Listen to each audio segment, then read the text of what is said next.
Assalamualaikum warahmatullahi wabarakatuh, Bu Nevi. Selamat sore. Selamat sore, Pak David. Iya, mohon maaf tadi Bapak nelpon saya ya, Pak. Cuman saya nggak sempat keangkat. Tapi saya sudah membaca chat Bapak. Oke. Ada apa ya, Pak? Oke, nah apa sebelumnya saya tanya kabar dulu, Bu ya. Gimana sih kabar Ibu hari ini? Sehat Tunggu, Pak. ya, alhamdulillah. Kabarnya gimana, Bu? Tunggu sebentar, Pak. Ternyata saya belum keluar dari...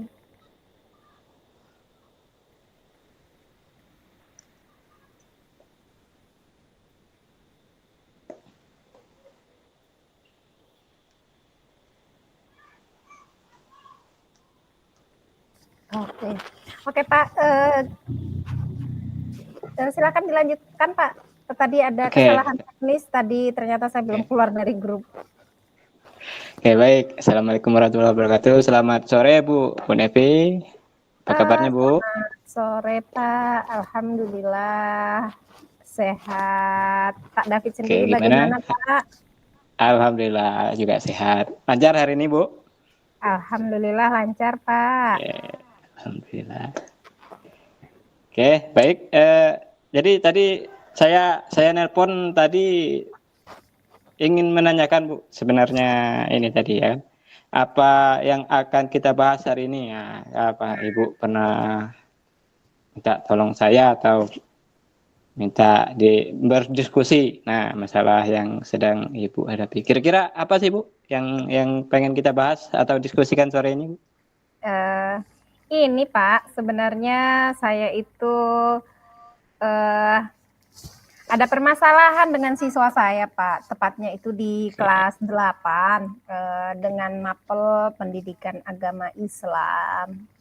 Begitu, masalah sama siswa, Bu ya? Pada mapel PAI. Oke.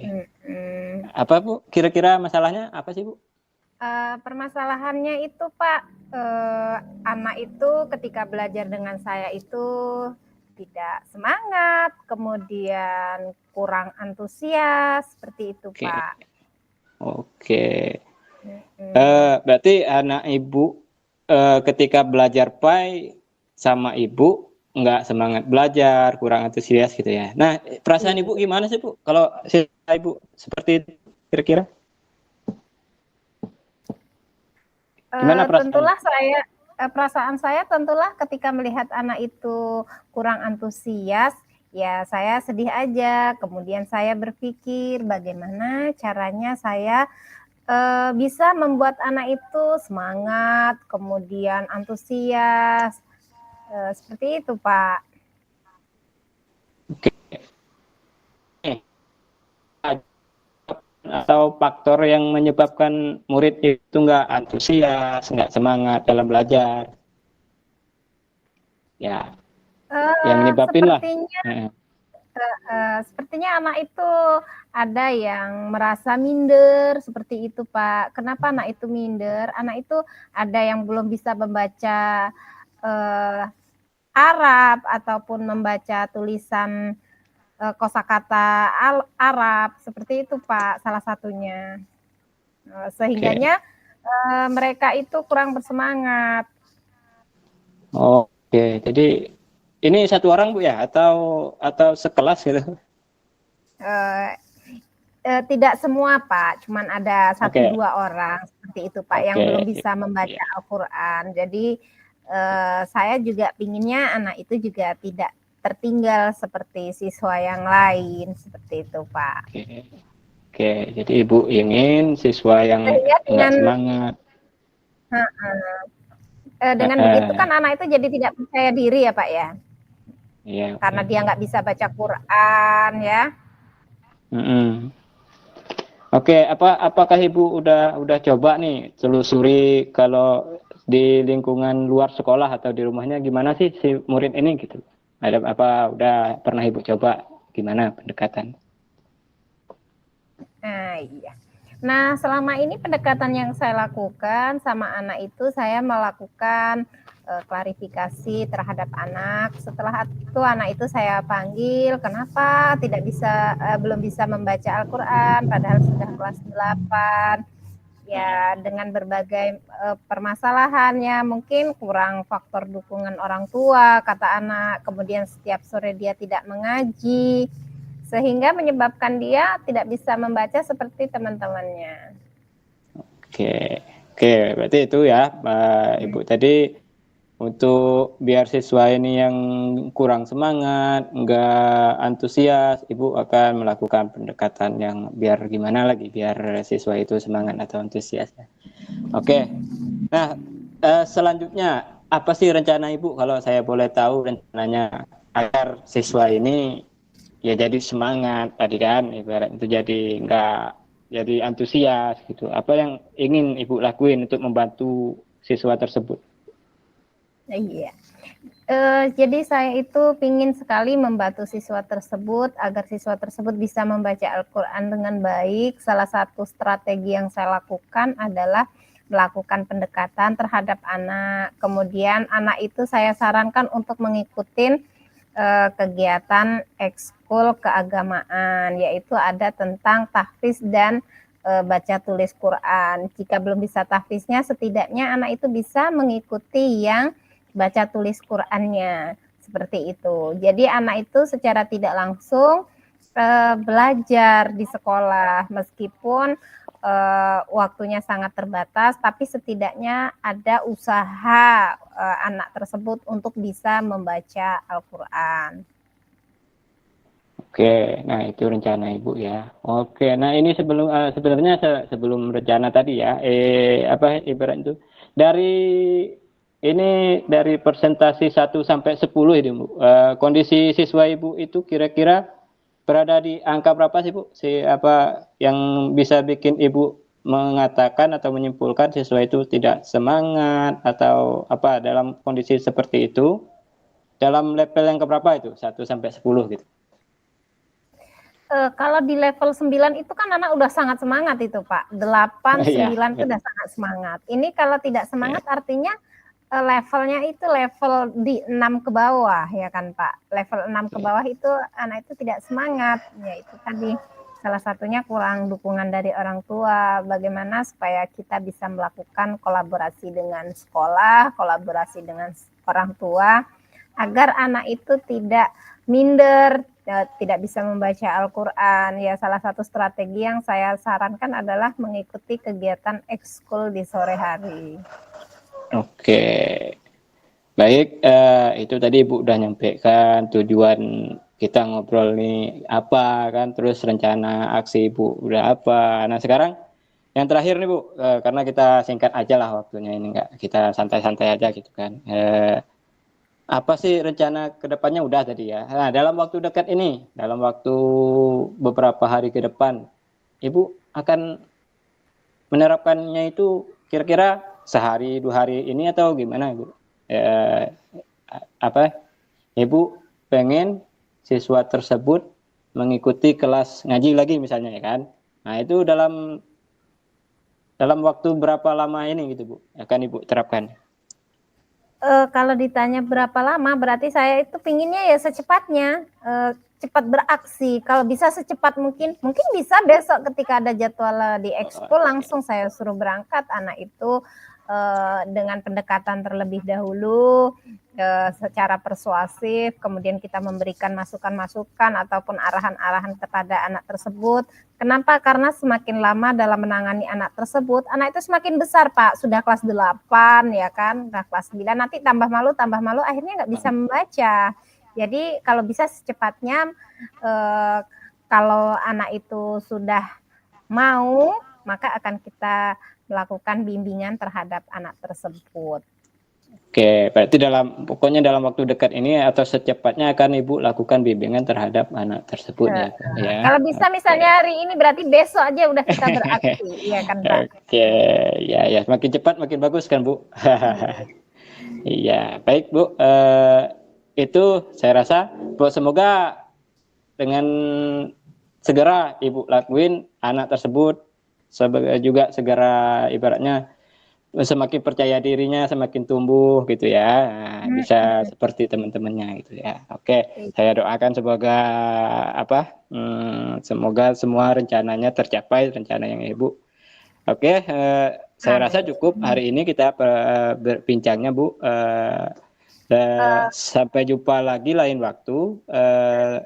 Saya pengen ngajak Ibu cerita-cerita lagi hasil perkembangan yang Ibu rencanakan ini. Ya, Oke, selamat sore siap, Bu. Pak. Assalamualaikum warahmatullahi wabarakatuh. Selamat sore, Pak. Waalaikumsalam warahmatullahi wabarakatuh. Ya. Oke, baik. Saya mulai kembali kepada Pak David. Selamat sore, Pak David. Selamat sore Bu. Iya, assalamualaikum Pak. Sehat Pak? Waalaikumsalam. Alhamdulillah sehat. Ibu sendiri gimana? Alhamdulillah sehat ini Pak. Nah, begini Pak. Ya Bu. Ada apa ya ini Pak? Sebelum kita berbicara lebih lanjut ya, Pak David. Ada masalah apa ini Pak? Ini Bu, sebenarnya saya minta bantuan Ibu atau apa ya, pengen ceritalah saya, pengen cerita sama Ibu, berbagi apa itu namanya ya, minta solusi ya juga itu ya, ibaratnya itu. Saya nih menghadapi murid yang ada satu orang murid yang apa ibarat bisa saya bilang bisa dikatakan pasif Bu di dalam kelas gitu. Pasif ya Pak ya? Iya Bu, Ketika ya. anak itu sebelum berbicara lebih lanjut, barangkali ya Pak, mungkin apa sih tujuan Pak David ingin mendapatkan dari pembicaraan kita hari ini? Oh, oke baik. Nah, iya tujuan saya ingin bicara sama Ibu nih gini Bu, agar saya bisa membantu siswa tersebut untuk sama seperti teman-temannya gitu ya, nggak apa ya pemalu. Pasif in di sini ibaratnya dia minder Bu, nggak percaya diri gitu. Jadi dari saya pengen ngobrol ini biar biar saya bisa membuat anak tersebut lebih percaya diri gitu ya, sama kayak saya. Oke Pak. Jadi tadi kata Pak David itu anaknya pemalu, minder, kurang percaya diri, kemudian, nah dari apa namanya hal tersebut, selama ini apa yang sudah Pak David lakukan menghadapi tantangan anak yang pasif tersebut atau menghadapi murid tersebut, Pak? Oh, selama ini karena murid tersebut baru kelas 7 Bu ya. Yang saya lakukan selama ini untuk khususnya kepada murid yang tadi, saya udah coba jalin hubungan apa ya, hubungan pribadi atau personal dari guru ke siswa. Jadi saya tanyain langsung apa sih gitu ya, apa kok malu gitu, apa kok nggak pede. Jadi gitu udah saya coba tanyain langsung ke anaknya gitu. Jadi itu faktornya ya Pak ya, faktor-faktor yang Ya, faktor. menyebabkan anak pasif itu tadi ya. Ya, ternyata Kemudian, setelah saya tanya-tanya atau dekati, ternyata anak tersebut mindernya atau malunya disebabkan karena kondisi apa ya, ekonomi keluarganya Bu. Ya, jadi di situ malu sama-sama teman-temannya malu, jadi berpengaruh dari ekonomi ke anak gitu Bu. nah itu tadi karena faktor ekonomi. Nah, sekarang bagaimana kondisi belajar murid tersebut di rumah Pak? Oh, kalau kalau di rumah Bu, kalau dari orang tuanya bilang gini ke saya Bu, anak itu di rumah sering main, habis itu juga nggak suka belajar Bu. Nah, jadi ini udah saya temui juga orang tuanya. Setelah anak itu saya tanya-tanya juga, temui orang tua, gimana sih anak ini kok di sekolah nggak apa kurang aktif Pak gitu, tanya sama orang tuanya kan. Ini Pak di rumah kok suka main dianya Pak, habis itu juga memang nggak suka belajar anaknya gitu. Iya.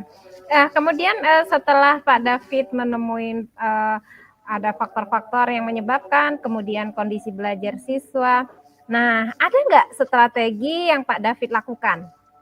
Oh, kalau yang saya lakukan atau yang akan saya lakukan Ibu, saya setelah saya lakukan anak itu saya sering ajak diskusi berkelompok sama temannya. Jadi lebih kepada memacu semangatnya atau memacu apanya ya, keinginan belajarnya bersama teman-temannya gitu Bu. Jadi biar biar kolaborasi, biar membaur. Nah, jadi nggak minder lagi gitu sama teman-temannya. Jadi itu tadi ya Pak, dengan cara berdiskusi salah satu strateginya. Diskusi kelompok Nah, ya kalau sama teman. apakah ada strategi lagi Pak ataupun opsi yang lain? Pilihannya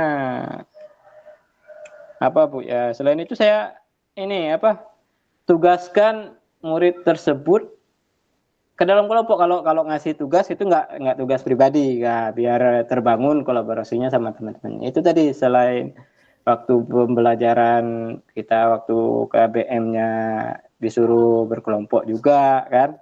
Nah, ketika pemberian tugas juga kita nggak individu, kita biar terbangun rasa percaya dirinya sama teman-temannya gitu. Jadi berkelompok Oh, juga. begitu. Iya, iya, Pak. Okay. Nah, itu tadi ya, Pak ya, dari berbagai permasalahan. Kemudian di sini, Pak, siapa yang ingin Pak David libatkan dalam aksi Pak David?